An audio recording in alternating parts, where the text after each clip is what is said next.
Hello, welcome back to Vlogging with Mark. I want to take you back to a time many, many years ago where David, the second king of Israel, is going to be able to do something that he will remember for the rest of his life.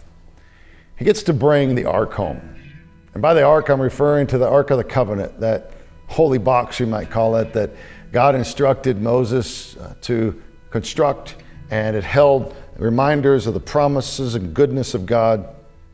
And it exchanged hands. It left Israel's hands, it got in the Philistine hands, and it's finally going to be back in Israelite hands. It's going to be back with its rightful people. And in the book of First Chronicles, that chronicling, that telling of the events of the Jewish people there, mainly in the time of the kings, we find this testimony of what's happened when they are bringing the ark in. They're celebrating, they are singing songs, and in that, in 1 Chronicles chapter 16, verse 29, it says, "Ascribe to the Lord the glory due his name. Bring an offering and come before him.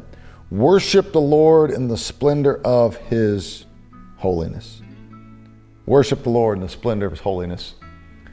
Today's Thursday, and tomorrow obviously is Friday. Once a month at our church, Rabbit Creek Church, some volunteers in our church come together and lead a worship night for all ages. And so I thought, what better topic to talk about than worship today? Worship, this is an idea that we need to embrace and understand. We often talk about worship, but do we know what worship is? When you think about worship, it's actually establishing worth. That's where that word comes from. To establish worth or to recognize worth. And so when we are worshiping God, we are recognizing his worthiness. We are exalting him in his worthiness. And we are stating through action, through word, through heart, that he is worthy of our worship and our praise. It's just to ascribe unto the Lord, to give over to God and worship him in all his splendor. Now, sometimes the question is asked, how do I worship? Sometimes people say, well, I'm not a musician, or I don't sing well. How am I to worship God? Well, worship certainly includes music. In fact, that's one of the key ways in which I personally worship, and many Christians worship. That is a key part of worship. So there are some ways to worship. One of them is singing. Whether you are singing and making a beautiful noise or singing and not making such a beautiful noise, if you're lifting your voice to the glory of God, you're worshiping him. When you're listening to others and you're engaging in their singing and participating through that, you're also worshiping. You can worship through praying as you express words of praise to God. And in the midst of talking to God about your life and offering those things of your life over to him and requesting of him healing for yourself and others and those type of prayers, during all of this, you can be exalting God as you pray. Think of the great Lord's Prayer. Jesus said, "Our Father in heaven, hallowed or exalted be your name." And so even at the very beginning of that model prayer that Jesus gives us, he starts with worship.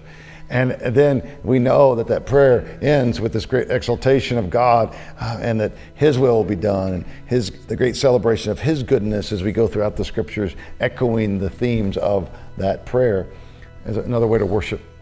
We can worship through bodily expression, whether that be a dance, whether that be raised hands, whether that be just a moment to delight in the fact that you can move your limbs. It can be a time to worship God. There's another way we can worship, and that is what I would call the worship of delight. Worship of delight. And we can do this when we are going out and about and we are doing those things that we see in each and every day of our lives. We can look here in Alaska. I think we're very blessed to be able to look right out these windows. You would see just beautiful mountains, and you can drive just a few minutes either direction and you're outside the city. I know a lot of standards, not a huge city, but at least for us in Alaska, this seems really big. And we get out of it and we get to see the ocean and the trees and the hillsides and the mountains, and we celebrate God's goodness. And that's another way you can worship, is just stop and recognize that God is there, that God is active, that God's part not only of our lives personally, but he's the creator of all things. And so when you look into the beauty of creation, you are worshiping him. So sometimes we read verses like this: ascribe to the Lord the glories due his name, and worship the Lord in his splendor.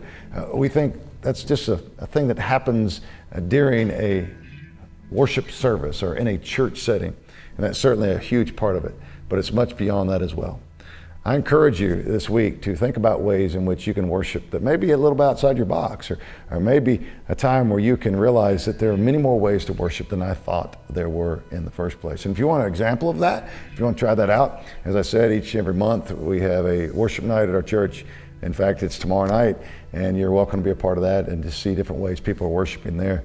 Whether you remain silent or you scream at the top of your lungs, if you're exalting God, you are worshiping him. So I encourage you to do that.